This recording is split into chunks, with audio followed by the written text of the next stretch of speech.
Hi అండి, చూసారా ఎలా పడుకుంటున్నారో? అక్కను చెల్లెలు ఇద్దరు. బ్రౌన్ ఇక్కడ పడుకుంటుంది, మా అమ్మ ఇక్కడ పడుకుంటుంది.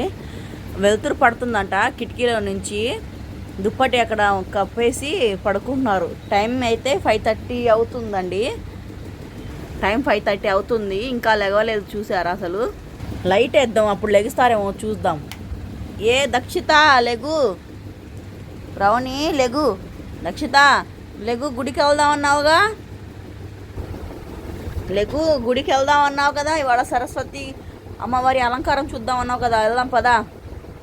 బ్రౌనీ నువ్వు ఇంట్లోనే పడుకో, నేను గుడికి వెళ్ళొస్తాను. రెడీ అయ్యి అన్నం కలిపేసి వెళ్తాలే, తిని ఇక్కడే ఉండు. మీ అక్క లెగట్లేదుగా, నేను ఒక్కదాన్ని వెళ్తాలే. దాని పక్కన పడుకున్నావేంటే, లెగు.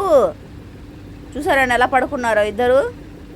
లేపాను అటు నుంచి లేచి మంచం మీద నుంచి మళ్ళీ ఇటు వచ్చి పడుకుంది. చూడండి, చెయ్యి బరేసుకున్నావు బ్రౌనీ నువ్వు. లెగ్గు, వెళ్దాం గుడికి, టైం అవుతుంది. లేచిందండి మా అమ్మాయి. అయితే మేము గుడికి వెళ్తాము ఈరోజు, మూలా నక్షత్రం కదా, చూసి రావడానికి, అమ్మవారి అలంకారం చూడడానికి వెళ్తున్నాము. మళ్ళీ పడుకున్నావా? నిన్ను వదిలేసి వెళ్ళిపోతా నేను ఇంకా గుడికి. చెప్తున్నా, నేను ఇల్లు తుడిచి రెడీ అయ్యే లోపల నువ్వు రెడీ అయిపోవాలి.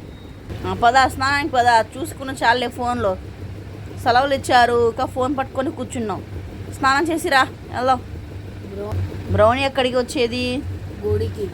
బ్రౌనీ రాదు, మనమే వెళ్దాం, డాడీ చూసుకుంటున్నాడులే. చేసుకొని ఇంకా గుడికి అయితే బయలుదేరుతున్నాము. బ్రౌనీ ఇప్పుడే గుడికి వెళ్ళొచ్చాం. బ్రౌనీ ఇదిగో ప్రసాదం తీసుకొచ్చాం, తిను. ప్రసాదం తిను, తినిపించు. బ్రౌనీ తిను, ప్రసాదం తిను, అమ్మవారి ప్రసాదం తిను.